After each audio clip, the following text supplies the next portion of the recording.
পুরো ভিডিওটি দেখুন ও হেল্প অনলাইন চ্যানেলটি সাবস্ক্রাইব করুন, লাইক ও শেয়ার করুন।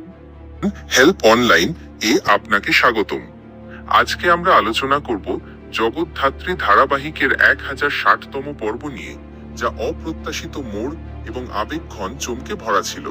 এই পর্বটি সবাইকে হতবাক এবং আবেগপ্রবণ করে তুলেছে।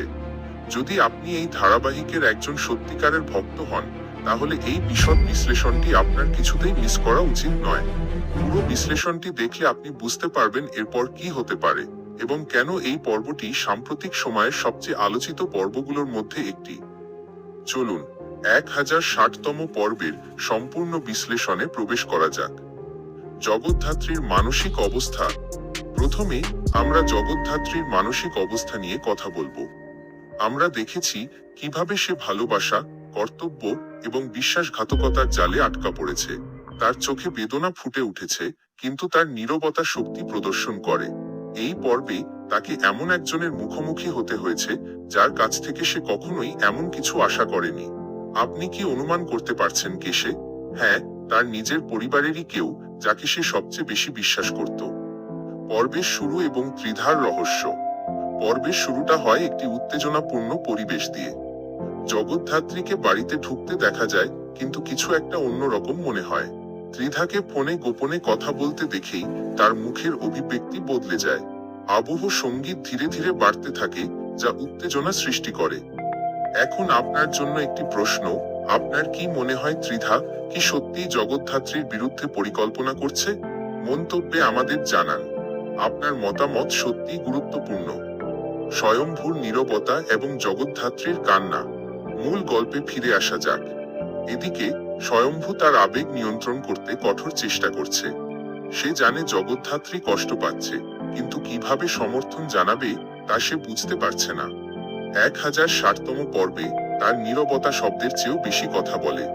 একটি দৃশ্যে জগদ্ধাত্রী তার ঘরে ভেঙে পড়ে। কোনো সংলাপ নেই, শুধু সে নরমভাবে কাঁদছে, হাতে একটি ছবি ধরে আছে। সেই একটি মুহূর্ত হাজার হাজার মানুষের হৃদয় ছুঁয়ে গেছে। আপনিও কি কেঁদেছিলেন? সত্যি করে বলুন, এবং যদি এই দৃশ্যটি দেখে আপনার আবেগাপ্লুত মনে হয়, তবে মন্তব্যে হ্যাঁ লিখুন। রহস্যময় চিঠি এবং মায়ের প্রশ্ন। এবার আমরা এই পর্বের প্রধান মোড় নিয়ে আলোচনা করব। এই চিঠিটি জগদ্ধাত্রীর কাছে বেনামে আসে। যখন সে এটি পড়ে, তার মুখ ফ্যাকাশে হয়ে যায়। সে কিছু বলে না, কিন্তু আমরা জানি বিশাল কিছু ঘটতে চলেছে। সেই চিঠিতে কি লেখা আছে?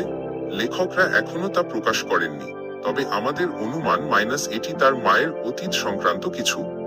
এবং এটি আমাদের সবচেয়ে বড় প্রশ্নের দিকে নিয়ে আসে, জগদ্ধাত্রীর মা কি সত্যিই জীবিত?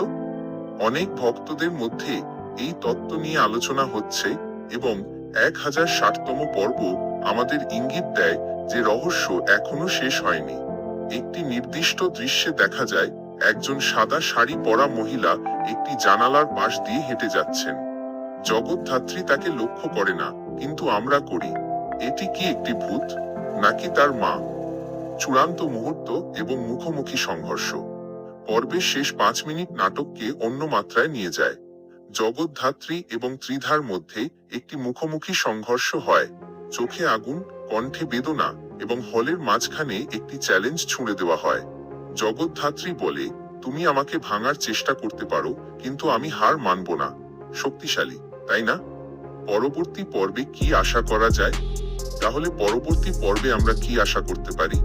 আমাদের ভবিষ্যৎবাণী, জগদ্ধাত্রী তার পরিবারের অতীতের গভীরে অনুসন্ধান করবে। একটি গোপন সত্য বিস্ফোরিত হওয়ার অপেক্ষায় রয়েছে, এবং তার কাছের কেউ আবার তাকে বিশ্বাসঘাতকতা করবে। তবে এবার জগদ্ধাত্রী চুপ করে থাকবে না। আপনার মতামত জানান। শেষ করার আগে আমাদের জানান, আপনি কি জগদ্ধাত্রী নাকি ত্রিধাকে সমর্থন করেন? নিচে আপনার উত্তর লিখুন, এবং কেন সমর্থন করেন তা আমাদের জানান। যদি আপনি এই বিশ্লেষণটি উপভোগ করে থাকেন এবং এই ধরনের আরো পর্বভিত্তিক বিশ্লেষণ দেখতে চান, তবে অনুগ্রহ করে এই ভিডিওটি লাইক করুন, আপনার বন্ধুদের সাথে শেয়ার করুন, এবং আমাদের চ্যানেল হেল্প অনলাইন সাবস্ক্রাইব করতে ভুলবেন না। আমরা প্রতিদিন আপনার জন্য সত্যিকারের অন্তর্দৃষ্টি, বিস্তারিত বিশ্লেষণ এবং শক্তিশালী গল্প নিয়ে আসি। ধন্যবাদ দেখার জন্য। পরবর্তী পর্বের বিশ্লেষণ নিয়ে আমরা আবার মিলিত হব।